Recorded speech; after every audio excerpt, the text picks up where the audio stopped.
capturing this Oris, they're again playing some dirty game inside there. Okay. Because the economy is not doing well. Okay. Someone needs to grab somewhere because they say big money never comes.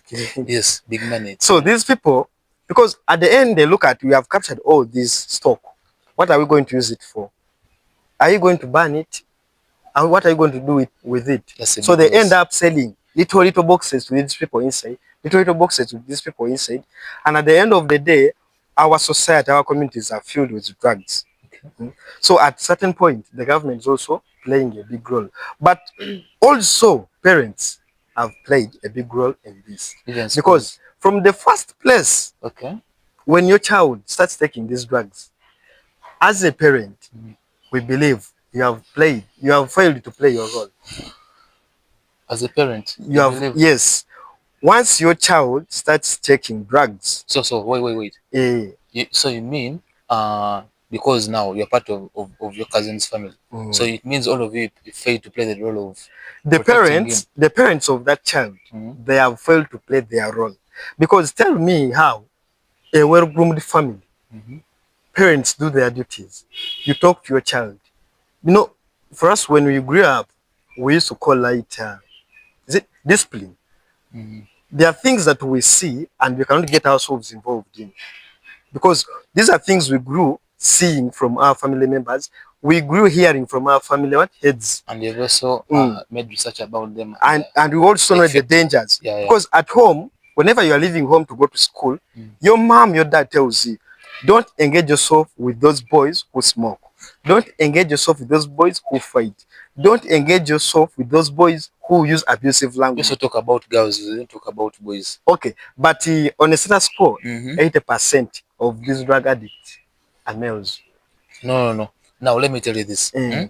I've gone to bars and I've realized that if you're making a scale of 1 to 10, it's a balanced scale whereby now I'm talking about the size of shisha, the side of shisha.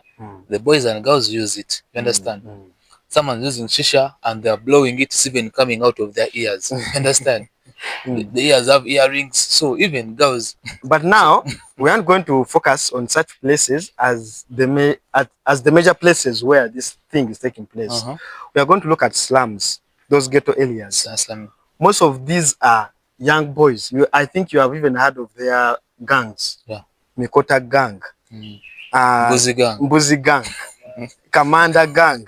Commander dog. You can say all these are males. Okay. So most of the times it's these males, because it is very hard for a girl to go and look for these drugs, to go and import, to do magendo. It is very difficult for them. But for a guy, he will see it as an opportunity and a side hustle.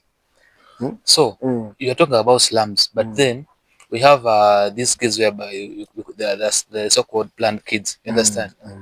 Don't you also think that they're also part of this journey of being drug abusers? Actually, at certain point, because of planned kids, this so-called planned kids, because of being exposed to too much money, and then they're always on social media, and they also love that stylish life. But you also put them into that category of drug abusers.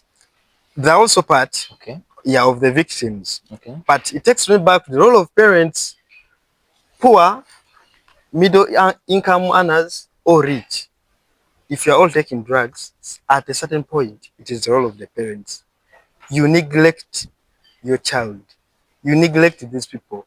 Because in my humility, I simply believe if a parent did their role, basically, you're not taking drugs. Do you know why? No. Because your parents did the best for you. They did the best. And you respected them. Yes. But then, how would your parents feel? Or how would you feel if tomorrow your mom finds out that you are this kind of drug addict? You slept in the gutters. You know those roadside gutters? You fell inside the trenches. You failed to make it home because you are drunk. Of course, it will be disgusting. Embarrassing. You're also embarrassed the whole family. Embarrass the whole family. So at a certain point, you see that these people, there's nothing for them to lose, or there is no one for them to feel ashamed of. They simply think they can do whatever they want. Whenever a child thinks in that way, that I am free to do whatever I want, even things that tarnish the family name, just know there was somehow, like the neglect of the family. So